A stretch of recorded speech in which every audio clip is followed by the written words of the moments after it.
Góðan daginn og verið velkomin í hluthafaspjallið. Við erum komnir hérna aftur, félagarnir, ég og Jóngi Hauksson, félagi minn. Við hérna stökkum hérna aðeins inn úr sumarbreskjunni, við höfum verið smá hlé hjá okkur en það kannski hlutabréfamarkaðurinn hefur kannski ekkit verið upp á sitt fjörugasta en þó nú nóg að frétta þar. Við kannski byrjum Jón á því að velta fyrir okkur bara efnahagsmálunum. Það var að koma núna verðbólgumæling sem að við höfum náttúrulega verið mikið að fjalla eins og aðrir sem að rýna í markaðin. Við erum mælingu på 4%, svona bara og greiningaraðilar höfðu verið að ræðum og menn eru ekki bjartsýnir á að fá vaxta breytingu til lækkuna núna í næstu ákvörðun, núna 20. ágúst. Já. Og það náttúrulega gaman að vera komin hingað af golfvellinum, það verður að segja þess að Sveiflan hefur bara verið ágætt upp á síðkastið. Já. En ég alveg samanlegaður því að þetta eru mikil vonbrigði. Við svo sem erum búin að halda þessu fram áður, 4% verðbólga út árið. Já, þetta virðist vera svo höfum við á hinbógin krónan sterk. Já, þeir aldrei verið sterk. Þannig að það ekki erlendur erlendur verðþrýstingur vegna lækkunar krónun eða breytingar sem að ýta undir ástandið. Þetta er væntanlega mestuleyti heima tilbúið ástand. Ég meina að tala um að flugfjargjöld séu að hækka. Kannski veitir ekki af. Og fasteignaverð náttúrulega hefur spilað ekki að sína neitt árangur. Nei, þau náttúrulega eru bara inn í þessu. En gefum okkur bara staðan, segiru, þá það eru verðbólga, það eru háir vextir ennþá. Það stöðnun, það lítill hagvöxtur enn sem komið og hefur verið undanfarin 2 ár. Nú hlutabréfamarkaðurinn bara í 2600 sem bara, ef við kannski vörpum línuriti hér á skjáin og þá sjáum við það að kaupalli síðustu 5 ár, við erum standir svona svipað og við vorum í janúar 2024. Nú Já, það eins og markaðinni hér séu ekki að fá svona, við þurfum að sjá meiri lækkun vaxta. Já, og við þurfum að leið og vextir lækka að þá fer sem sagt hlutabréf og eignaverður. Það bara svoleiðis. En fasteignaverður hefur hins vegar haldist nokkuð þétt uppi og sem sagt hluti vantarlega af þessari verðbólgu sem við sjáum. Það bara þannig. Og það atvinnuleysi á Íslandi, við erum að tala líka stöðuna í atvinnumálum eða hagstærðir. Það atvinnuleysi. Þú varst með mjög merkilega grein reyndar í Morgunblaðinu. Það sem að kemur fram að í þessu atvinnuleysi að útlendingar eru orðnir í talsverðu meiri hluta og það samtök sparifjáreigenda, samtök skattgreiðenda sem að vöktu fyrst athygli á þessu. Já, ég var að nota þaðan upplýsingar og þeir hafa verið að vinna mjög merkilega greiningavinnu. Ég held að ríkisstjórnin ætti eiginlega bara fá að leita í þeirra upplýsingar því að mér sýnist það vera áræðalegustu upplýsingarna sem færðu úr ríkisrekstri koma frá þessari greiningavinnu samtaka skattgreiðenda. Sem bara þökk sér þeim og þessum samtökum. Ekki veitir að nú ríkisstjórnin einhvern veginn það einhvern veginn, hún ber það með sér að hún vil hækka skatta í staðis að reyna að láta atvinnulífið verður að fá meira frelsi. Það væri þá frekar en að lækka skatta á atvinnulífið til þess að koma því kannski frekar í gang. En við sjáum það bara eins og til dæmis með þessu blessaða frumvarpi með veiðigjöldin. Þarna verið að reyna að ná í 10 milljarða. En hvað gerist? Við sjáum það að bara þessi sem sagt 3 félög. Ég tók þetta saman núna fyrir þáttinn. Það ætlum kannski að setja það upp á skjáin. Að lækkun sjávarútvegsfyrirtækjanna 3 á þessu ári 105 milljarðar. Já, þetta bara martröð fyrir fjárfesta. Þetta martröð fyrir fjárfesta. Að horfa upp á þetta og hugsa sér að suma þessum félögum það nýbúið að selja þau til almennra fjárfesta í útboðu sem að voru bara... Svo sannarlega rétt var við þess að Síldarvinnslan og Ísfélagið, þau hafa ekkert verið neitt mjög lengi á markaði. Og þetta segir okkur þökks í ríkisstjórninni, hefur lækkað virði þessara 3. Það þessi pólitíska, við erum áður komið inn í þetta, bara pólitíska áhætta sem hefur stóru aukist með þessari ríkisstjórn og framferði hennar í þessu veiðigjaldamáli og einhvern veginn vissa, margir hafa trú á því að það muni koma frekari álög, ferðaþjónustan, hún að búa sig undir að fá... Hún að búa sig undir að fá skattahækkanir auðlindagjöld á ferðaþjónustuna. Og maður sýnir, sko, það bólar ekki á hagræðinga aðgerðum. Nei. Þannig að, sko, það alveg augljóst að sko, fjárlaga áætlunin ekki að standast. Hún öll í mínus, hann birtist í núna í Mogganum í morgun, að þar var hann að fara yfir þetta, hann Guðlaugur Þór Þórðarsson. Já. Ég get ekki betur séð heldur en að það bara ríkisstjórn verður bara rekið með halla áfram. Þessi ríkisstjórn bara ekki búin að ná neinu trausti hjá atvinnulífinu eða því viðskiptalífi sem að horfið til, svo við horfum til kaupallarinnar. Þannig að sko, ég held að ríkisstjórnin ætti núna í aðdraganda nú að vera að undirbúa næstu fjárlög.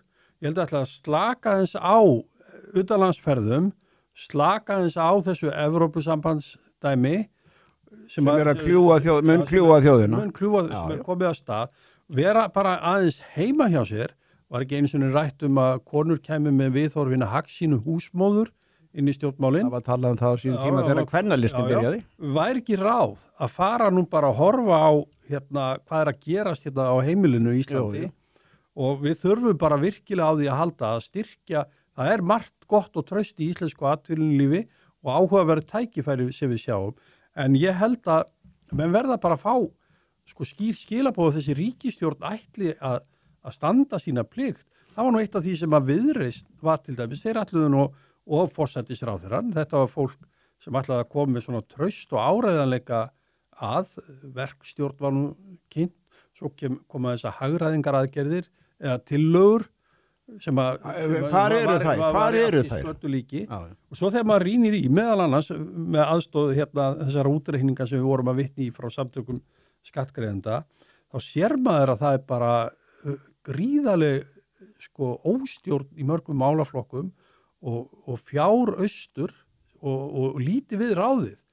Og samt hefur það nú verið þannig að flokkum fólksins sem var nú beinlínis inni bara til þess að auka útgjöld og óskiljuvirkni, þeir hafa ekki enn fengið sín loforð afgreitt. Þannig að þegar ef við erum að fara inn í haustþing þar sem ánum að fara eitthvað að standa við eitthvað af því sem að flokkur fólksins var að biðja að þá held ég að sko menn bara vissi endalega trú á þessi ríkisstjórn sé sko hafi burði að vilja eða getu til að gera eitthvað til að styrkja atvinnulíf í landinu. Þetta skattahækkunar ríkisstjórn og það verður að segjast eins og að það sennilega bara mikið af núna alþingismönnum sem að koma ekki og eiga ekki rætur í atvinnulífinu.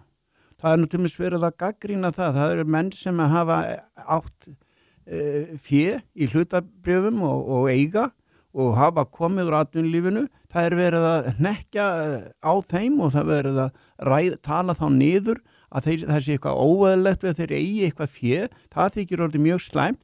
Mér finnst andrúmsloftið vera svolítið eitrað. Vegna þess að ef við tökum bara þetta sem dæmi, að nú hafa virði þessara 3 sjávarútvegsfyrirtækja lækkað 105 milljarða. Því var spáð strax í febrúar þegar veiðigjöldin komið fram að þessi 3 félög myndu svona lækka 63 til 70 milljarða. Staðreyndin svo, eins og þú segir með markaðinn, hann hefur tekið þessu verð. Hverjir hafa tapað? Það eru ekki bara þessar 4 fjölskyldur eða 5 sem að Kristrún Frostadóttir sagði í Kastljósi að þetta væri nú veiðigjöldin væri beinlega sett til höfus þessum fjölskyldum. Það eru þúsundir einstaklingar sem hafa tapað. Það eru þúsundir einstaklingar og fjölskyldnar sem hafa tapað í gegnum lífeyrissjóðina. Það eru þúsundir fjölskyldnar sem að tapað í gegnum minni getu sveitarfélagana. Í verðmætasköpun og nýsköpun að fara aftur, eru spor aftur og bak vegna þessara veiðigjalda, vegna þess að nýsköpun hefur verið gífurlega mikil í tengslu við sjávarútveginn. Og það ef þú tekur sjávarútvegsgeirann í þeirri merkingu að þú tekur allt í kringum hann, allt sem heitir svona, það sem kallast haghafar í hagfræðinni. Það sé allir sem hafa hag af þessum fyrirtækjum með einum eða öðrum hætti, þeir eru allir að tapa. Og þú myndist á þetta þarna eins og þess með Gunnar, við vorum að ræða þetta rétt eins fyrir þáttum með Gunnar Baldvinsson sem forstjóri almenna lífeyrissjóðsins. Hann skrifaði mjög merkilega grein í Vísi daginn, þar sem að hann sagði sko í rauninni að það þyrfti að setja upp einhvers konar bara áhættu matsjóðirnir vegna pólitísks ástands. Já, það lítur að vera mikið áfall fyrir Kristrúnu Frostadóttur, sérstaklega, jafnvel fjármálaráðherrann, að fá þetta frá valdamesta manni íslenska lífeyrissjóðskerfisins að hann skuli segja vegna þess að við höfum aldrei reynt hann af öðru en að vera bara mjög málefnalega. Hann mjög málefnalegur og þessi greinas var mjög málefnaleg. Og hún sagði bara, það allt í einu komið þannig ástand í greininni, segir hann, að það sé þannig ástand í íslenskri pólitík að það sé ekki á neitt treystandi lengur varðandi fjárfestingar. Það er að segja, ef þú ætlar að fjárfesta einhver staðar, það getur komið allt í einu aukin skattheimta. Við ræddum það, Sigurður, aðeins fyrir í sumar. Þá ræddum við það að hvort það sé ekki, sko við erum að tala hluthafa, hvort það sé ekki búið að skaða kauphöllina með þeim hætti að það verða ekki fleiri sjávarútvegsfyrirtæki þar skráð. Ég held að þetta muni hafa Vill almenningur koma að? Ég meina vill almenningur koma? Já. Byrtist hér á þessu grafi. Þetta þetta alveg rosalegur áfellisdómur. Viltu kaupa í fyrirtæki þar sem það getur verið þannig að bara kemur skattheimta og það var einmitt, sko, ef við einhvern tíðan gætum leyft sjávarútveginn að njóta sannmælis. Þetta er bara öflug og velrekin fyrirtæki, gríðarlega harðri samkeppni við risavaxin fyrirtæki erlendi sem sumhver eru skráð í kauphallir og annað slíkt. Þannig að ég held ég að menn hefur getið stutt að þessi félög væri skráð því þá kannski ég vil gegnsægi eignarhald og starfsemi þessara fyrirtækja. Því miður, ég held að það sé bara búið að færa tíman varandi það mörg ár aftur í tíman. Ég er bara sammálaður því, ég óttast það að við höfum því miður rétt fyrir okkur þegar við segjum að tími nýskráninga í kauphöllinni, það er að segja sjávarútvegsfyrirtækja, hann er bara liðinn. Það er bara verða ekki fleiri sjávarútvegsfyrirtæki. En tökum aðeins boltan áfram, því að sko, við höfum verið að ræða sem almennt kauphöllinu og ég vakti athygli mína viðtal við Hafstein Hauksson, aðalhagfræðing Kviku í viðskiptamokkanum, þar sem hann var aðeins að fara yfir sko, íslenska hlutabréfum í ljósi meðal annars að þessi gröf sem þú hefur tínt saman. Já, og við kannski ætlum að birta það núna. Já, að sko, að undanfarið þá hefur bara kauphöllin ekki verið að skila eins og sko erlendi sem maður hefði talið að jafnvel væru efnahagslegar forsendur fyrir. Ég ætla ekki að segja, ég veit það ekki, er íslenski markaðurinn vanmetinn, er hann stefnulaus, það er stundum talað það að leikendur inn á þessu markaði, menn veit ekki alveg hvert að fara, við höfum verið að rekja hér ýmsa þætti sem að skapa óvissu meðal fjárfesta. Við höfum verið að fara í rækilega yfir hinn einstökum félög í þáttum okkar og hverju geta borið þetta upp og annað slíkt. En vextirnir hafa, ef það er eitthvað sem að stýrir þessu öllu, þá er það stýrivextir. Ef ég má nota það stýrir ástandinu. Vextir eru bara of háir á Íslandi. Það hefur haft mest áhrif. En við erum með ríflega 4% raunvaxtastig. Það er bara... Já, það er búið að vera svolítið lengi. Það er bara raunveruleiki. Og það er það líka þannig eins og ég birti í blaði mínu fjármál og ávöxtun. Það er bara verið þannig að sá sem á peninga, hann þarf bara að hugsa sig verulega það. Ætla ég að setja þetta inn í hlutabréf eða er kannski bara tryggar að vera með þetta í bankanum. Ég kalli þetta alltaf bankabók, en auðvitað er svona allskis, það eru 150 reikningar, auðvitað innlandsreikningar hér og þar. Þannig að vegna þess að það eru margir þeirra að gefa mjög vel af sér, Sigurður. Og þannig lítur þetta út og ég segi bara eins og að það er mikið áhyggjuefni að verðbólgan skuli ekki fara niður. Þar með fara vextirnir ekki niður. Við höfum spáð því að verðbólga muni haldast 4% út árið. það þýðir einfallega að það verður ekki hreift við stýrivöxtum það sem eftir er. Já, það er hryggilega mynd. Það er hryggilega mynd. Og eins og ég var að segja á þann, það er eitthvað sem ætti að ýta við ríkisstjórninni. Að vera heima og vinna vinnuna sína. En talandi að vera heima, að kíkja aðeins á flugfélögin. Já, það sem ég veit ekki, tekur því að tala lengur Já, vera heima, maður er náttúrulega nýbúin að vera í ferðalagi þarna bæði á Sikiley og Svíþjóð og Ítalíu. Þú ert í svona exotískum ferðum, Jón, ég fer nú bara til Danmerkur, þú ert í svona Það eru bara ávextir. Ávextir. Það eru ávextir. Þú fórst í það litla bæði Corleone, ef ég bara... Já, það var fjölskylduhittingur, La Familia. En sko, varandi play, ég meina, er eiginlega ástæð til þess að sko ég á pantað að ræða á mikið lengur því að markaðsvirði félagsins sko, það er bara svona eins og bara miðlung sjoppa í Vesturbænum. Sko málið er það að sko ég á pantað að ferð með play í haust. Gat nú verið í haust og það í lok september. Íslenska eyðsluklóin. Og ég ætla að fá að segja þér það, Sigurður, að á mitt eldhúsborð, eldhúsdagsumræður eða eldhúsborðsumræður. Það er nú ekki töluvitleisa. Það er nú ekki töluvitleisa.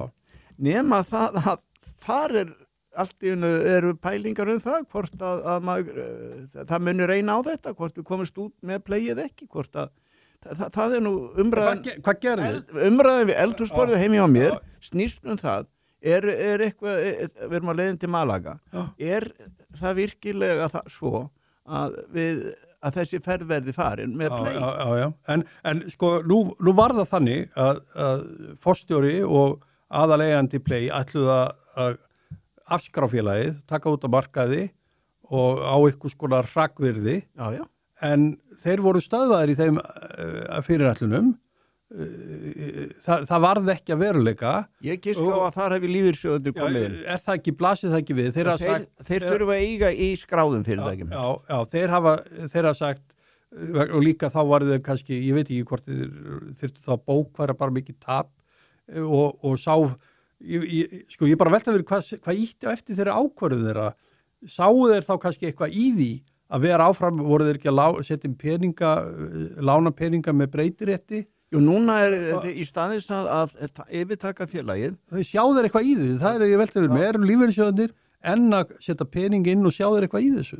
Já, sko, þeir náttúrulega líta svo á að þetta muni styrkja ferðaþjónustuna á Íslandi, að hafa bæði play, 2 leikendur þarna, íslenska, Icelandair og play, og ég lít svo á að þarna komið eitthvað lán upp á 2,5 milljarða eins og ég skil þetta sem er að koma inn, þannig að það var ekki sko, lán með breytirétti. Já, en þegar þeir ætlaðu að koma inn núna með þetta fé inn í play, að þá ætlaðu þeir að auka líka hlutaféð. En nú eru þeir að fá lán með breytirétti sem að ef þetta er víkjandi lán, ekki alveg kláraði hvers konar lán þetta en ef þetta er víkjandi lán sem merkir þá að það er hægt að breyta því í hlutaféð þegar það kemur eða hvernig sem það er.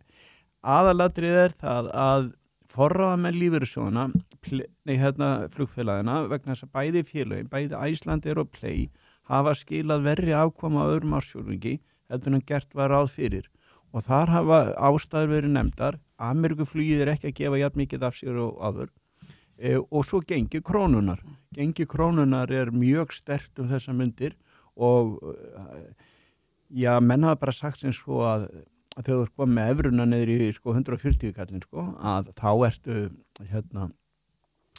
það er vantarlega ekki rétt gengi vantarlega rétt að gengið er evra upp á 150 og ég veit það ekki, það er að vísu maður átt að sig ekki á hvað er að, ég sé að menn að tala það ýmsar útflutningsgreinar sem eru að styrkjast. Já, býttu við við erum með kannski lyfjaútflutning sem er að aukast verulega. Já, en það fiskeldið er bara að fara að skila verulegum útflutningstekjum. Já, en það breytir því ekki ef að það er maksinu verð, ef að verðið er á lægra verði heldur en nú gerðir, það munar alveg gífurlega það þeir rekja verri afkomi flugfélagana á öðrum ársfjórðungi, báðir forstjórarnir, Einar Ólafsson og Bogi Níls Bógason, til þess að styrking krónunar hafi haft áhrif. Svo þetta náttúrulega ekki leikurinn alveg, sko, það ekki vegna þess að svo geta komið ef að ríkisstjórnin fer í að setja einhverja fleiri skatta á ferðaþjónustuna, þá hefur það líka áhrif. Það bara þannig. Það hlýtur að hafa ykkur áhrif. Það hefur bara minna og það staðreyndin svo að Bandaríkjamenn hafa verið að ferðast minna til Evrópu. Ég held að þeir hafa samt verið að skila sér hingað, en þráttið sko dollarinn hefur náttúrulega gefið talsvert eftir, það bara 10% dýrara fyrir Bandaríkjamenn held ég á milli ára að ferðast til Íslands. En mér hefur verið sagt úr ferðaþjónustunni að þeir hafi verið að skila sér. Já, en takt eftir því að ef að dollarinn 10 krónum, sko þeir fá 10 krónum minna fyrir hvert dollara, sko, Bandaríkjamaður sem kemur hingað til Íslands þegar hann skiptir úr dollara yfir í krónum. Já, vel meiri það. Ég er að segja það, sko, þegar það hefur styrkt mikið. En á móti, sko, segja menn að þeir sem koma til Íslands eru kannski ekki, sko, mjög verðlast næmir, þetta eru sko ríkir ferðamenn. Þetta eru frekar ríkir ferðamenn. Þannig að það vegur ég hef nú bara orð félaga míns Jóhannes Þórs hjá samtöku ferðaþjónustuna að Bandaríkjamenn svo fara árinu hafi skilað sér ágætlega, en auðvitað eru menn alltaf ágjöra hvernig verður bókunin og inn í lok ársins og annað slíkt, sko. Ég held að framtíð... Það er mikið fjárfesting fyrir ekki, það er mikið fjárfesting í ferðaþjónustunni. Ég sá í dag, opna 66 herbergi hótel á Hvolsvelli, það búið að segja mér að það varu 1000 herbergi í byggingu í einhverjum 50 km radíus út frá Hvolsvelli, sko. Já, sérum það. Já, suðurströndin á Íslandi er svo suðurströndin, það er að segja leiðin frá Reykjavík til... Já, þetta er heilsárssvæði. Já, Reykjavík og að Hornafirði eða að minnstakosti að Jökulsárlóni, þar er straumurinn. Og ef þú ætlar að reisa einhverstaðar hótel og við sem hluthafar ætlum einhverstaðar að fjárfesta í hótelum á Íslandi, þá myndi það vera í Reykjavík og á Suðurstrandaveginu. Eða sem sagt... Heyrðu, ef ekki, hvað er að velta við? Smá frétt með hampiðuna, hún hefur nú aðeins ég hef nú alltaf svolítið talað hampiðuna. Þú ert hampiði maður. Já, það hefur verið allt í hnút en maður má leika sér svona með hún var náttúrulega skráð fyrir rúmu ári síðan. Og hluthafar sem tóku þátt í útboðinu þar er maður búin að tapa penningum. Það er aðeins, en hún er í plús það sem er afir þessu ári.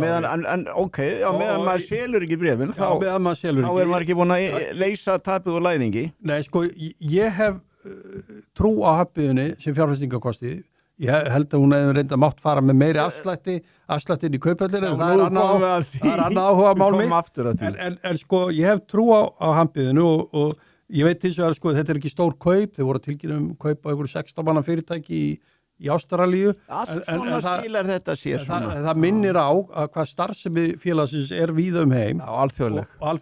Og auðvitað þarf félagi vera ansi stórt. Til þess að geta rekið sig á svo stóru og víðfemmu markaðsvæði eins og að vera niður í Eyjaálfu að reyna að hreyfa til vörur og peninga.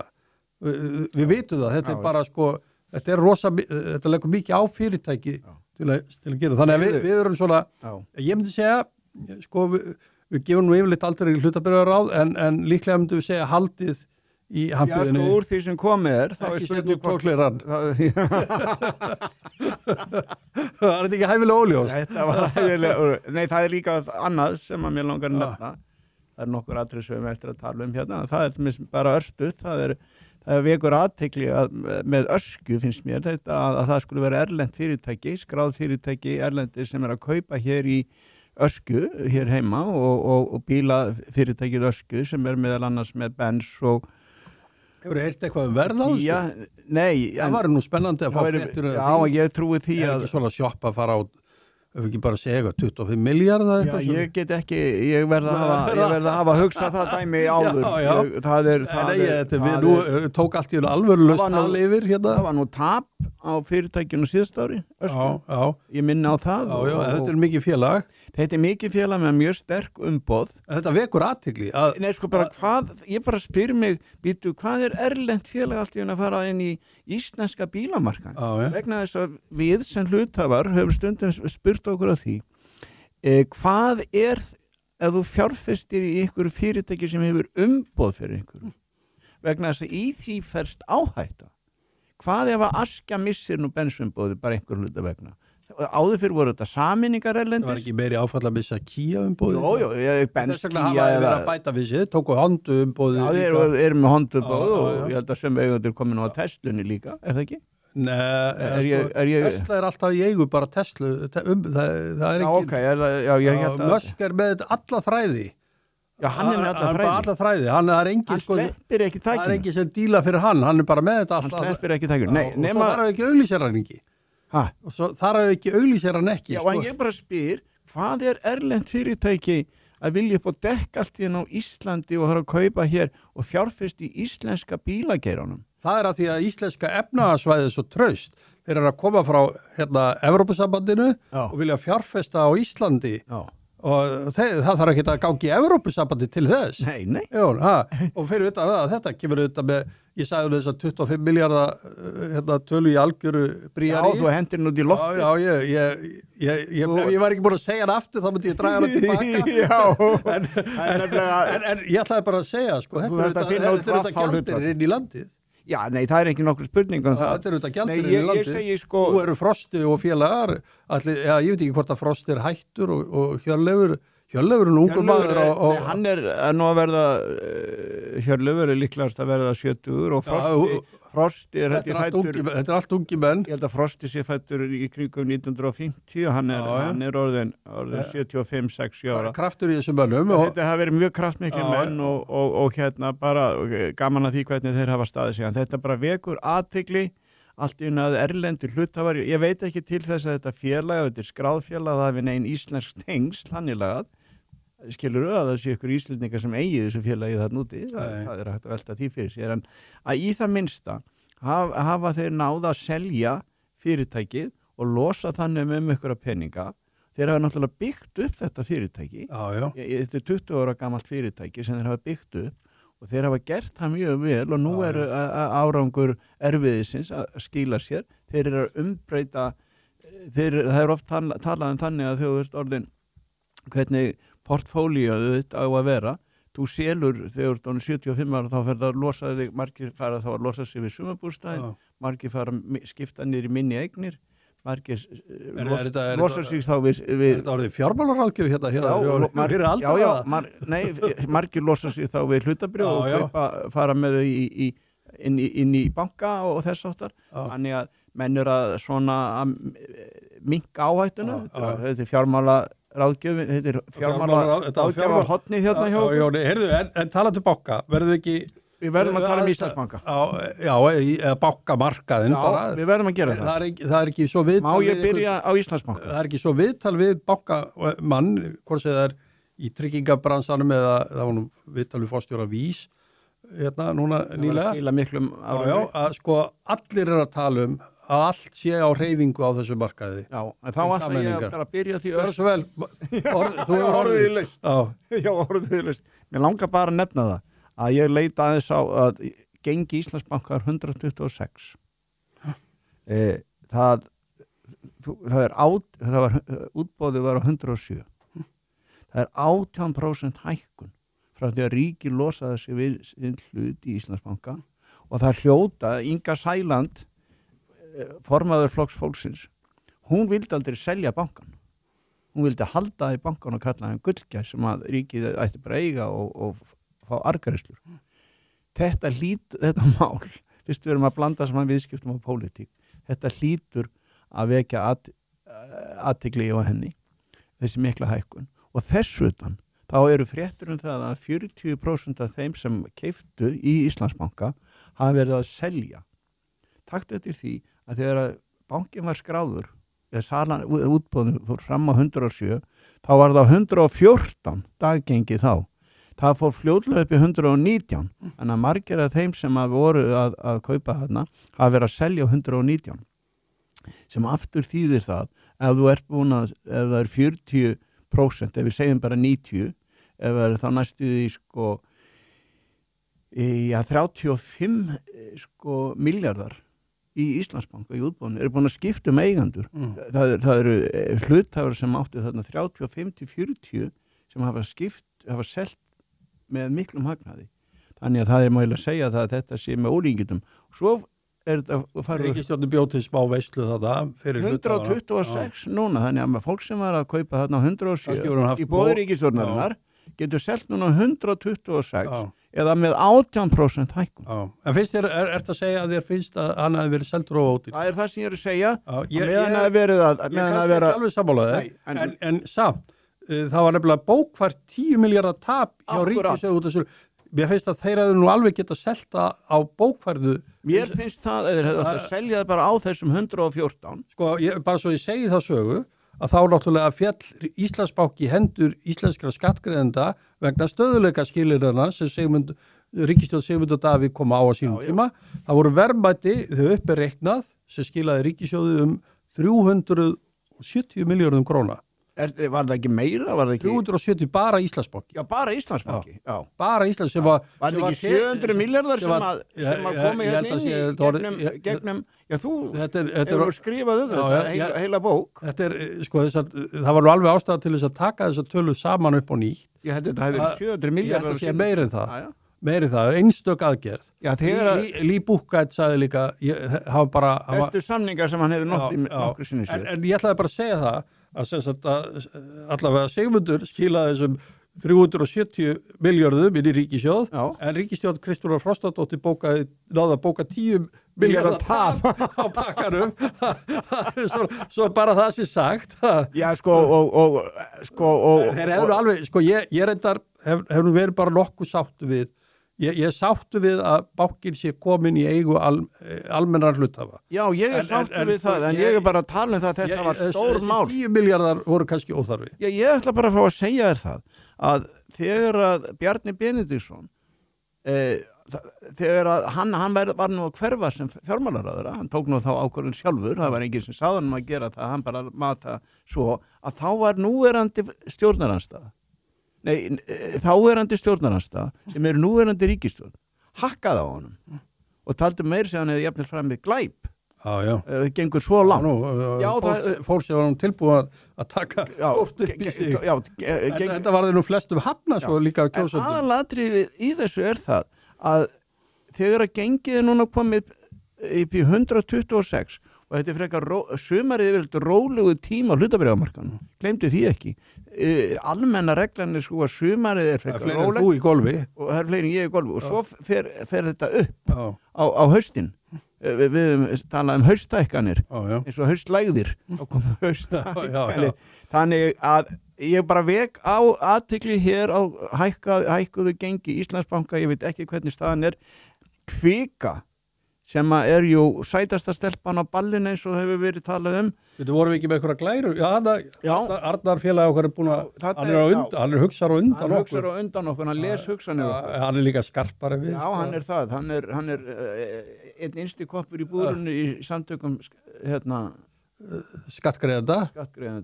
Reiknishaus þeirra. Já, reiknishaus þeirra. Þarna sjáum við að Kvika hefur hækkað núna 57% á innan við 1 ári. Og þrátt fyrir, við erum að tala gengið, þrátt fyrir það hafi verið tappað út 23 miljardar hafi verið greiddir til eigenda vegna sölunar á TM og 2 miljardar arðgreiðsla sé inni vegna hagnaðar á síðasta ári. Þannig að við sjáum það að gengi er komið upp vegna þess að þegar þú tappar svona út úr einhverju fyrirtæki þá náttúrulega ertu búin að rýra virði fyrirtækisins. Það er ekki við með Kviku. Og svo eru rosaleg, bara fjárfestar í Kviku, þeir eru... Það er bara hluthafar ársins. Þeir hlæja alla leið í næsta banka. Það eru hluthafar ársins. Í hluthafarspjalli þá eru þeir hluthafar ársins. Og ég ætla líka að fá að segja það að Kvika er náttúrulega í valdi Arion banka. Arion banki, sætasta stelpan á ballinu, bæði Íslandsbanki og Arion banki buðu Kviku upp í dans. Kvika valdi, við vorum reynda búin að spá því hérna í þættinum, að Kvika valdi Arion banka. Þrátt fyrir að Íslandsbanki hefur komið með ekstra álag, 10%. Vegna þess að það eru líka eigandatengst inn í Kviku og Arion. Og við sáum það. Nú það verður bara að segjast eins og ég veit ekki hvernig þær viðræður standa. og hvort að samkeppniseftirlitið muni yfirleitt leyfa samruna Kvik og Arion banka, en allavega þá bara þegar við erum að ræða svona hluthafaspjall og spjalla hluthafa og hlutina, að þá hefur verið mikill dans í kringum Kvik, við getum bara orðað það þannig. Já, ég sé að innherji Vísis, okkar ágæti félagi Hörður Ægisson, sem nú glöggum maður, hann meiri sé að komi með bankastjóra saminans félags og það verður Benedikt Gíslason. Já, mér finnst það almennt nú veit ég ekki hvernig hlutvöldin verða þarna, ég hugsa að Kvika sé metið á 30 eitthvað % og Arion banki þá 60 plus og ef hittir 30 plus það gæti verið 35%, 65% skipti hlutvöldin, en almenna reglan það er gott fyrir Arion hluthafana. Kvika metil hátt eða við þurfum að fara aðeins svona í þetta. Nei, við þurfum að fara ofan í þetta vegna þess að þá tökum við bara markaðsverði í dag á fyrirtækjunum. Já, við þurfum að vera með þessar tölur meira á hreinu. Já, meira á hreinu, en aðalatrið það í svona samrunum og þá það yfirleitt bankastjóri stærra félagsins sem verður forstjóri áfram, nema þeir verði 2 til að byrja með. Já, Ármann hefur nú reynst vera, menn hafa alltaf haft mikla trú á Ármanni, en Þorvaldsinni og auðvitað Benedikt búin að standa sig mjög vel mjög sjóaður með Arion banka. Já, var hér mjög skemmtilegur og upplýsandi viðmælandi okkar hér. Þetta við kannski reynum að grípa hann fljótlega. Já, við ættum ef hann til í að tjá sig. Það líka annað okkar, það svona rétt í lokin. Já, það við vorum að fara að ljúka þessu og þú átti ekki bókað á golfvellinu núna. Það ekki það sem að ítir á eftir þér? Það þarna, við höfum svolítið okkar baby, það þetta með Jón Ásgeir og Skel. Hann búin að teikna upp núna og nú komið félag sem heitir Drangar. Og það stefnan sem heldur þá utanum Samkaup, Netto og Æsland og heldur þá utanum Prís og orkuna og allt þetta sem ég skil það svo að það sé komið félag með 70 miljardar veltu. Og við býðum bara Auður Danielsdóttir forstjóri þarna og Skel sem Jón Ásgeir stjórnarformaður stærsti eigandinn í þessu. Og þetta ekki bara ansi mikið kúppjá Jóni Ásgeir að berja þetta saman? Já, þriðja aflið á mjög sterkt afl, Hagar og Festi að fá þetta mjög sterkan samkeppni, bara með mikla samkeppni og ég vil fá að taka það fram að ég las viðtal við Auði Danielsdóttur einhvers staðar þar sem hún segir að áherslan núna verði sú að skerpa á öllum ferlum í fyrirtækinu og hún leggur hún lagði sérstaka áherslu á það að nú þið farið í í hagkvæm innkaup. Þannig að það alveg ljóst að það að koma afl hér inn á markaðin sem ætlar að ekkert að gefa neitt eftir í vöruverði. Já, og vonandi að neytendur munu örugglega. Við býðum spettir eftir að sjá hvernig. Við höfum sagt það að það kannski verða eitthvað fleiri verslanir, nettóverslunum verður breytt í Prís eða hvernig það verður, hvaða vörumerki verður. Það eitthvað vörumerki sem væntanlega mun verða þarna ofan á. Nettó náttúrulega víða og til dæmis bara Nettó auðvitað þekkt vörumerki sem slíkt. Prís, það eitthvað sem að koma inn og flotta búðir en þetta þetta bara mjög áhugavert að sjá þetta og þeir ætla að skrá sig eftir 1,5 ár og þá í hluthafaspjallinu árið 2027 þá munum við ræða mikið þetta væntanlega. Já, bara ég ætla að fá að segja það að taka undir það með þér að þetta auðvitað mikið afrek og sýnir þolinmæði hjá Jóni Ásgeir og þeim skeljar mönnum. Og ég held að þetta alvöru leikandi komin inn á sviðið. Já, sannarlega. Heyrðu, erum við ekki orðið bara búin að ljúka þessu? Jú. Erum við þökkum Arnari tæknimanni fyrir aðstóðina? Jú, svo sannarlega. Einu sinni, hann stendur alltaf vaktina hérna með okkur. Heyrðu, en þetta var yfirferðin í dag. Við bara, kannski við náum að taka þátt í næstu viku. Ég ekki alveg viss það. Það eru víða bókanir. Heyrðu, en allavega takk kærlega fyrir í dag. Já, flott, takk.